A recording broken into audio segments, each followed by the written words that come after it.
It's an absolute pleasure to meet you. Thank you. I'm curious how the initial text, phone call, email to get you into this project. Like, what was that like? Just getting that they were going to do this. I got a phone call. My phone rang, and it was Ryan Reynolds, who I didn't know. And I asked, oh, how did you get this number? And he was not forthcoming. And he's like, do you want to do this idea for Deadpool? I have this idea to make it Deadpool, for kids. Mm-hmm.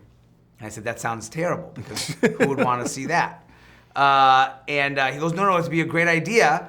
And I was like, oh, okay, maybe. And then the next thing I know, you've seen, the film. Mm-hmm. I was there. And this one, if people don't know, it's Deadpool 2 gets the PG-13 treatment.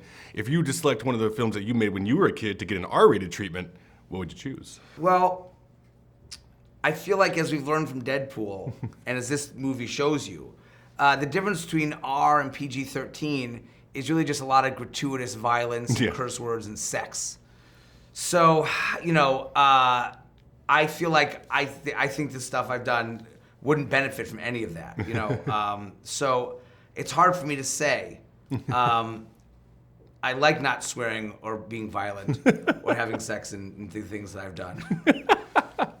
So I think it's okay. But as this shows, this is why this is such a bad idea. Is because Once Upon a Deadpool shows that you can have a movie and you don't need all that stuff. Yeah.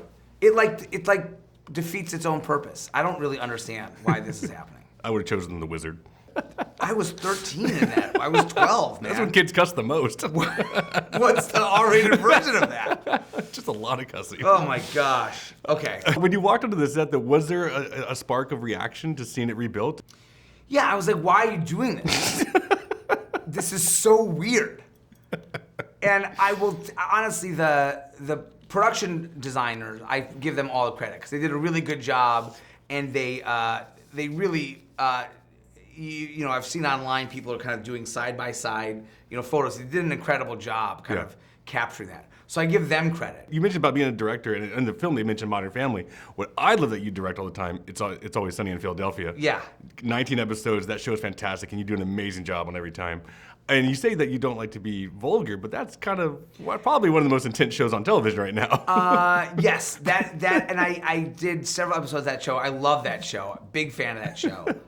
Not on that show, though. Exactly. But it definitely, doing a show like that definitely kind of exercises a different part of, your personality and what you like to do. And so, there's definitely a fan of me, of that sort of stuff, for sure. Yeah. So it's nice to kind of explore that every once in a while. And then the one question I like to ask everybody, because I think it tells a lot about a person. Oh, God. What is your go-to karaoke song? Oh, man. I would say, there's two. Blaze of Glory is a great crowd pleaser. I like that one a lot. Blaze of Glory or Living on a Prayer. But then, you know what I really love? Well, first, could you pull off Bon Jovi? Yeah.